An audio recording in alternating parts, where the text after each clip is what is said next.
ನಾನು ನಿನ್ನ ಜೊತೆ ಇರಬೇಕೋ ಬೇಡವೋ ಈ ಮಾತು ಗದರಿದ್ದಲ್ಲ, ಜೋರು ಮಾಡಿದ್ದಲ್ಲ.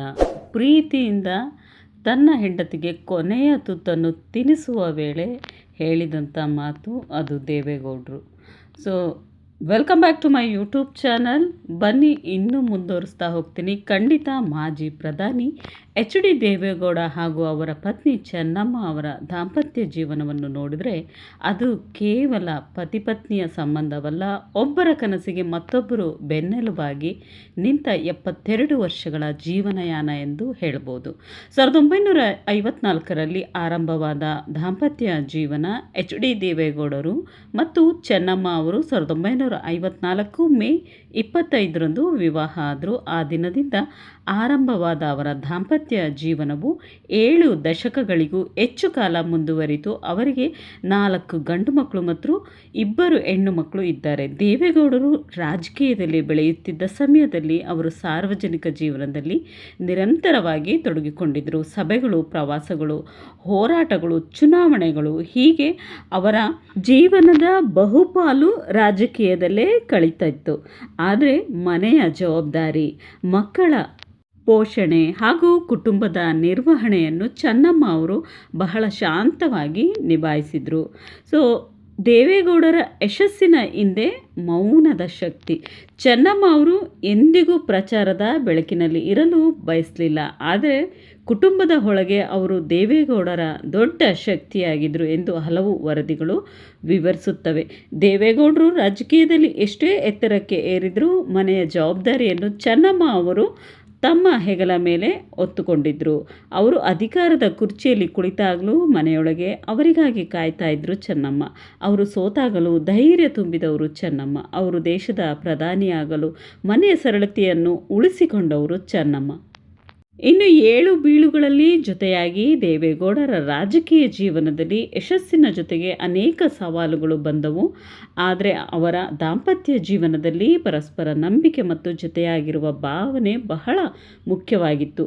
ದೇವೇಗೌಡರು ಮುಖ್ಯಮಂತ್ರಿಯಾಗಿರುವುದರಿಂದ ಹಿಡಿದು ದೇಶದ ಪ್ರಧಾನಿಯಾಗುವವರೆಗಿನ ದೀರ್ಘ ಪಯಣದಲ್ಲಿ ಚೆನ್ನಮ್ಮ ಅವರ ಪಾತ್ರ ಕುಟುಂಬದ ಮಟ್ಟದಲ್ಲಿ ಅತ್ಯಂತ ಮಹತ್ವದಾಗಿತ್ತು. ಚೆನ್ನಮ್ಮ ಅವರು ತಮ್ಮ ಕುಟುಂಬದ ಜವಾಬ್ದಾರಿಯನ್ನು ನೋಡಿಕೊಂಡು ಪತಿ ರಾಜಕೀಯದಲ್ಲಿ ಮುನ್ನಡೆಯಲು ಅಗತ್ಯವಾದ ನೆಮ್ಮದಿಯನ್ನು ಮನೆಯೊಳಗೆ ಕಾಪಾಡಿಕೊಂಡಿದ್ರು ಎಂದು ವರದಿಗಳು ಹೇಳ್ತವೆ. ಸೊ ಕೊನೆಯ ಕ್ಷಣದಲ್ಲೂ ಕೈ ಬಿಡದ ದೇವೇಗೌಡರು. ಇತ್ತೀಚೆಗೆ ಚೆನ್ನಮ್ಮ ಅವರು ನಿಧನರಾದ ಸಂದರ್ಭದಲ್ಲಿ ಅವರ ಕೊನೆಯ ಕ್ಷಣಗಳನ್ನು ದೇವೇಗೌಡರು ಪತ್ನಿಯ ಪಕ್ಕದಲ್ಲೇ ಇದ್ದರು ಎಂಬ ಸುದ್ದಿಗಳು ಬಂದಿವೆ. 72 ವರ್ಷಗಳ ಕಾಲ ಜೊತೆಯಾಗಿ ಬದುಕಿದ ಜೀವನ ಸಂಗಾತಿಯನ್ನು ಕೊನೆಯ ಕ್ಷಣದಲ್ಲೂ ಕೈಬಿಡದೆ ಪಕ್ಕದಲ್ಲೇ ನಿಂತ ದೃಶ್ಯಗಳು ಅನೇಕರ ಕಣ್ಣಲ್ಲಿ ನೀರು ತರಿಸಿವೆ. ಒಟ್ಟಿನಲ್ಲಿ ದೇವೇಗೌಡರು ತಮ್ಮ ಚೆನ್ನಮ್ಮ ಅವರನ್ನು ದಾಂಪತ್ಯ ಜೀವನದ ನಮಗೆ ಒಂದು ದೊಡ್ಡ ಸಂದೇಶವನ್ನು ನೀಡ್ತದೆ. ಯಶಸ್ಸಿನ ಹಿಂದೆ ಕಾಣಿಸಿಕೊಳ್ಳುವ ವ್ಯಕ್ತಿ ಒಬ್ಬರಾಗಿರಬಹುದು, ಆದರೆ ಆ ಯಶಸ್ಸಿನ ಹಿಂದೆ ಮೌನವಾಗಿ ನಿಂತಿರುವ ಮತ್ತೊಬ್ಬರ ತ್ಯಾಗವನ್ನು ಮರೆಯಲು ಸಾಧ್ಯವಿಲ್ಲ. ದೇವೇಗೌಡರು ದೇಶದ ಪ್ರಧಾನಿಯಾದರು, ಕರ್ನಾಟಕದ ಮುಖ್ಯಮಂತ್ರಿಯಾದರು, ದೊಡ್ಡ ರಾಜಕೀಯ ನಾಯಕರಾದರು. ಆದರೆ ಅವರ ಜೀವನದ ದೀರ್ಘ ಪಯಣದಲ್ಲಿ ಚೆನ್ನಮ್ಮ ಅವರು ಪತ್ನಿಯಾಗಿ ಮಾತ್ರವಲ್ಲ, ಕುಟುಂಬದ ಆಧಾರವಾಗಿ, ಮೌನ ಶಕ್ತಿಯಾಗಿ ಮತ್ತು ಜೀವನದ ಸಂಗಾತಿಯಾಗಿ ಜೊತೆಯಾಗಿ ನಿಂತಿದ್ದರು. ಅದಕ್ಕಾಗಿ ಅವರ 72 ವರ್ಷಗಳ ದಾಂಪತ್ಯ ಜೀವನ ಇಂದು ಅನೇಕರಿಗೆ ಭಾವನಾತ್ಮಕವಾಗಿ ಕಾಣ್ತಾ ಇದೆ. ಇನ್ನು ಚೆನ್ನಮ್ಮ ಅವರ ಅಂತಿಮ ಯಾತ್ರೆಗಾಗಿ ಸಿದ್ಧಪಡಿಸಿದ್ದ ಹೂವಿನ ಪಲ್ಲಕ್ಕಿ ಅತ್ಯಂತ ಗೌರವ ಮತ್ತು ಭಾವನಾತ್ಮಕತೆಯಿಂದ ಅಲಂಕರಿಸಲಾಗಿತ್ತು ಎಂದು ವರ್ಣಿಸಬಹುದು. ಹಲವು ದಶಕಗಳ ಕಾಲ ದೇವೇಗೌಡರ ಕುಟುಂಬದ ಹಿರಿಯ ಸದಸ್ಯೆಯಾಗಿ ಕುಟುಂಬದ ಮೌನ ಶಕ್ತಿಯಾಗಿ ಬದುಕಿದ ಚೆನ್ನಮ್ಮ ಅವರಿಗೆ ಕೊನೆಯ ಬೀಳ್ಕೊಡುಗೆಯು ಅದೇ ಗೌರವಕ್ಕೆ ತಕ್ಕಂತೆ ನಡೆಯಿತು.